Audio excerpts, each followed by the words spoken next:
The Tao of Self-Confidence, Episode 105. Welcome to the Tao of Self-Confidence, where I share stories of amazing women finding their inner journey to self-confidence 5 days a week. Get your free audiobook by visiting thetaoofselfconfidence.com. Well, hello friend. Welcome to the Tao of Self-Confidence, where I share stories of amazing women who have discovered their inner journey to self-confidence. I'm your host today, Sheena Yapchan, and today I have a special lady on today. She is the founder of Hilary Hendershott Financial, and she'll be sharing her story on, self-confidence and what she's been through. So without further ado, I'm going to introduce you to Hilary Hendershott. Hilary, how are you today? Maybe you can fill in a little bit more about yourself to the listeners.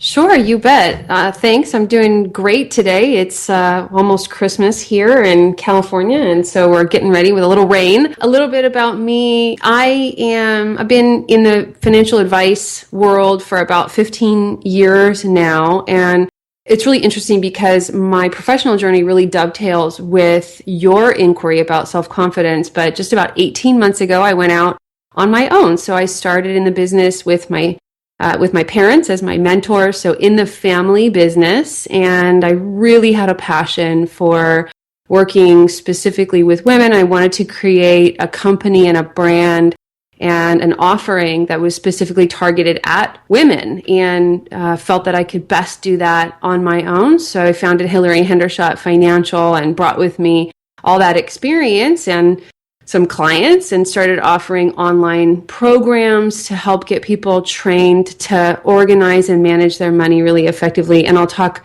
kind of more about that. But what I really think is really important, and again, it's just really interesting to me how much of your topic area overlaps with mine. But I really think that what is really important for women when it comes to money is their confidence and their beliefs about what's possible for them in their life. So I do my best to teach people what I know. I was able to give a TEDx talk just a couple years ago about neuropsychology and beliefs and confidence about money, and how that's really the linchpin to everything. Awesome. That's pretty amazing. Well, congrats being on TEDx. That's, quite a achievement. And yeah, I'm pretty excited because, women have this hard time earning money, right? Or trying to figure out how to earn money because they feel like sometimes they don't deserve it, or they don't have, a healthy relationship with money. So I'm pretty excited what you have to offer. And thanks. No problem. So Hilary, what's your cultural background? So I'm born and raised in San Jose, California. And I was, So when I was born, 1976, it was before San Jose was the capital of Silicon Valley. So I've been here since the beginnings of the tech boom. And so it's been really interesting being a woman in Silicon Valley and not being in tech, and watching all that happen around me. And I guess from a religion, which is intrinsically intertwined with culture, right? From a religion perspective, I was raised Protestant, Presbyterian to be specific. And my family came over from England before the Revolutionary War. Awesome. Well, thanks for sharing that. And, what would be your favorite self-confidence quote? So I sent this to you, and I thought you would comment on it because I was looking at all the other really inspiring quotes that folks you've interviewed have sent you, and I thought maybe mine wasn't really appropriate. But something that I get a lot of really passion, motivation, inspiration from is a poem called Invictus. And do you want me to read it? Yes. Okay. It's a little long, and again, if I had known I thought you wanted to just get to know me, but if I had known you wanted me to read it, I would have picked something else. But maybe this is really perfect because it really is the thing that inspires me. So it's by William Ernest Henry, and he says, "Out of the night that covers me, black as the pit from pole to pole, I thank whatever gods may be for my unconquerable soul. In the fell clutch of circumstance, I have not winced nor cried aloud. Under the bludgeonings of chance, my head is bloody but unbowed. Beyond this place of wrath and tears looms but the horror of the shade, and yet the menace of the years finds me and shall find me unafraid. It matters not how strait the gate, how charged with punishments the scroll. I am the master of my fate. I am the captain of my soul." I love that. It's great. And don't worry, I everyone has their own like quotes and poems and stuff, and that's what makes this podcast really amazing, is because different women have different perspective, different quotes. So I really enjoyed that. Thanks for sharing that. Thanks. Yeah, it's not something you would find on one of those motivation posters at the mall, but it really it's very moving. No, for sure it is. So I appreciate that. And Hilary, how would you define self-confidence in your own words? So for me, confidence is the willingness to act sometimes in the face of no agreement, but it really is the belief that I'm worthy, that I'm enough, that I show up with enough of the right traits and characteristics and enough worth to take the opportunity or to make the request or to participate in the way that I want to participate. There's this saying about your cup overflowing, and I really think there's something to the mindset of, we all are shoulder to shoulder and fundamentally equal. And so for me, confidence is the willingness to take the risk. And then when people say yes, show up and be the right person. Love it. I like when you said taking the risk, right? Because I think too, as women, we're so afraid to take risks. I know I've been guilty of it. So I really appreciate that definition. And what was your life like before your discovery of self-confidence? I think most of the people who know me would describe me as I probably am perceived as very confident. I've always been athletic and outspoken and competitive. And for a lot of the world, that really shows up like, oh, she's already confident. And the truth is, I really question myself every day. And I thought that I would tell this story because it's most clear. Sometimes things are really made clear in our lives by contrast, by telling your listeners the journey of my confidence to my journey to financial confidence. So while living this life of an accomplished young woman, I was a college graduate and did well in college and got great jobs. I had this piece of my life that really didn't work, and that was money. And I kept getting myself into debt. I bought a condo at the height of right before the market crashed. And I did one of those loans that nobody should probably have taken out. And so my loan amount was like one of those loans that grows over time, right? So that's not your principal balance actually goes up. And then the property value was going down and my credit cards were maxed out. And I got to the place where I actually had a BMW that, of course, was on loan. So I had this big loan on this BMW convertible. It was really beautiful. And my credit cards were maxed out and I couldn't even put gas in the tank. I couldn't put gas in my BMW. And I thought, this is crazy, but I was so ashamed. It seemed like these results kept layering one on another, and I was hiding from everyone. It was so embarrassing that this was happening in my life, and I really was making it mean things about me. Because, there's the results that are like not having money in your bank account and having maxed out credit cards and losing your credit score. There's all that. But then there's all the things that you say to yourself, about what's happening. And for me, it was really, really became a downward spiral. So I just think about it in terms of that contrast of like having this life that I know looked pretty good from the outside, and on the inside really being like thinking, I don't know how I'm going to get out of this, and it being all consuming. Wow. Well, thanks for sharing that. And, I think that's a story that most people have. They look really great on the outside, and then on the inside, they're struggling, right? And especially like in Canada and America, it's like everyone's always trying to keep up with the Joneses. So they'll do whatever it takes to have like the best things in life, not knowing that they're in crazy debt or they could have their house repossessed. But, this is something that's really important that I think we should talk about because, nobody talks about these kinds of things, right? Nobody talks about people being in debt and stuff. So, what was that realization in your life when you said, what, it's time for me to change things around. I can't live like this. You just got to do something. Yeah, you almost actually took the words out of my mouth. And I know I did a lot of thinking about this for this interview because I really thought about where does confidence come from? And I've always wished that I could be someone who could produce confidence without evidence, but it's always been the reverse for me. So I would lack confidence until my results actually proved me wrong. And then I would have what I call or consider to be evidence-based confidence. And I actually think if you're able to produce confidence without any evidence, you're actually probably better off.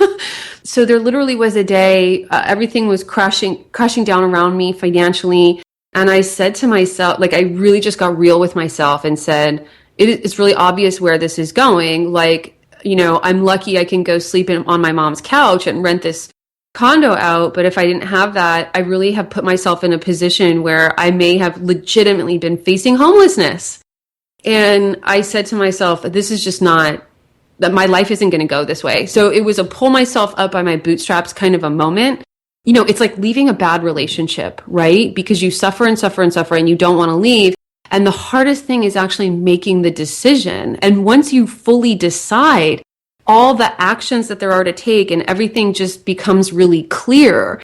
And, you have the breakup conversation and you get your stuff back and maybe, so I'm sort of extending the breakup metaphor here, but really once I made that financial decision, like I'm going to do whatever it takes to get out of this. Like I've produced bad results. That doesn't mean I'm a bad person. And I know I can, if I change the direction of things, eventually I will come out of this.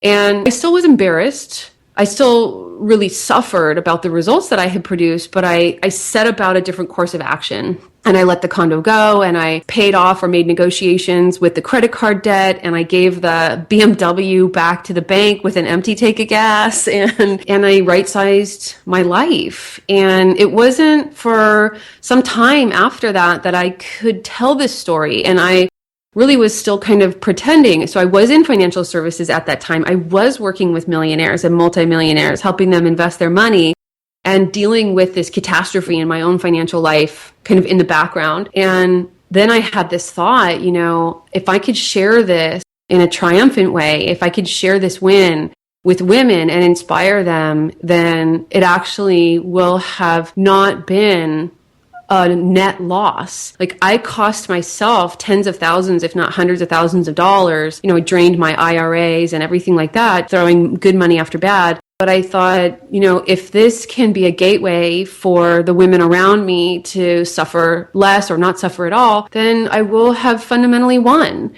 And it took, in the beginning when I started being open about what had happened in my life, I was probably really awkward and probably didn't share it completely transparently because there was still this shame. But at this point, I've told the story so many times and on so many stages and so many interviews and written about it that I'm really free. And I guess confidence is so intertwined with freedom because there's a freedom to be rejected. There's a freedom from the past. There's a freedom to take risks. For me, it's like they're almost inseparable. It's like when I go for a run, not necessarily on the treadmill, but if I'm running a path or especially outside, I feel so free and confident and powerful that those three really go hand in hand. So I think the turnaround moment led to actions which produced new results, which compounded the positive feelings. And now there's just freedom and like a brand new financial life. Obviously, I have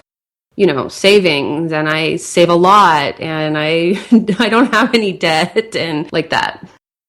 Awesome. And that's a great story. And I love how you said, like your results doesn't have to define you, right? You just decided you're going to do whatever it takes. And sometimes we're so hard on ourselves because we're always basing our results from the past, not knowing that we can change that in an instant, right? Like you said, you make a decision and you just act on it and you just keep going and never look back. So, I'm glad you were able to turn around and now you live a lifestyle where you don't have to worry about debt. You don't have to worry about getting stuff repossessed or even having an empty gas tank, right? Yes, but I always have compassion for people who are there. It's like, every time I'm able to buy what I want and have the things in my life that I want, I still remember what that was like. And it's almost like I'm glad it's there because I so appreciate what I have. But yeah, my message is really like, look, everything in life is cause and effect. If you have bad results now, it's because of actions in the past. So just take new actions now. Yes, I love that. And, to the woman who's listening to your interview, she's probably in a similar situation and she's probably thinking, how can I get out of it? Or she's on her own journey with on self-confidence. What would be that one tip you would give to them? So I invite people to look at their core belief about money. And there's a lot of people who teach to look at money beliefs, plural. And if you listen to my TEDx talk, I talked about some research that's been documented and published by neuroscientists and financial professionals. What we actually know now is that you have a core belief about money, and all of your results and all the things you say and all the things you experience about money are in an alignment with that core belief. And some of the most popular core beliefs are like and you'll hear things either that you say about money, things other people say about these. It's like money is evil or money is bad. There's never enough money. Money is complicated. Money doesn't grow on trees. Don't talk about money. And I think it can be really freeing if you really understand that money actually isn't the way that you think it is. It's just that your brain is really powerful at creating a filter to always see what you already think is true about money. So when you can unlock that money operating system and begin to look at money through a new lens, you can really unwind and recreate everything that's true for you about money, including how much you make, how well you are in harmony with your partner. Like that, really anything's possible for you. I love that. And I'm going to check that TEDx talk probably after this interview. I like when you said, bring out the core, because I think also, our parents, they tell us things like that, money doesn't grow on trees and things like that. And nobody realizes that can really affect someone's head. I know. These little things, right? As young as like maybe 5 or 6 or 7, and it sticks with you, right? Your subconscious thinks that because it's been ingrained in your head since you were young. So thanks for sharing that. And Hilary, if our listeners want to get to know a little bit more about you and what you do, is there any links or social media profiles we can connect with? Sure. So on Twitter, I'm Hilary the CFP. CFP is Certified Financial Planner, and my first name has one L. So it's HILARYTHECFP, Hilary the CFP. Also, HilaryHendershott.com is my homepage. And there's a very cool free gift for folks who are interested in finding out more. There you can opt in for a guide. It's like a little ebook. It's a guide to understanding exactly what your money operating system is, how to unlock it and decode it, and move on in your life to create better and better results so that you can stop worrying about money. I love it. Well, thanks for sharing that. And to our listeners, if you want to connect with Hilary and check out her free gift, you can also head on over to thetowofselfconfidence.com and search for Hilary's name. Her show notes will pop up along with everything else we talked about. And I really want to thank Hilary for taking the time to share her story and share her tips on money and self-confidence. So thank you so much. Thanks, Sheena. Awesome. And to our listeners, be on the lookout for another new episode of another amazing woman's journey to self-confidence. And we'll catch you later. Bye for now. Thank you for tuning in to another amazing episode of The Tao of Self-Confidence. Subscribe to The Tao of Self-Confidence on iTunes and Stitcher to hear more stories of amazing women finding their inner journey to self-confidence.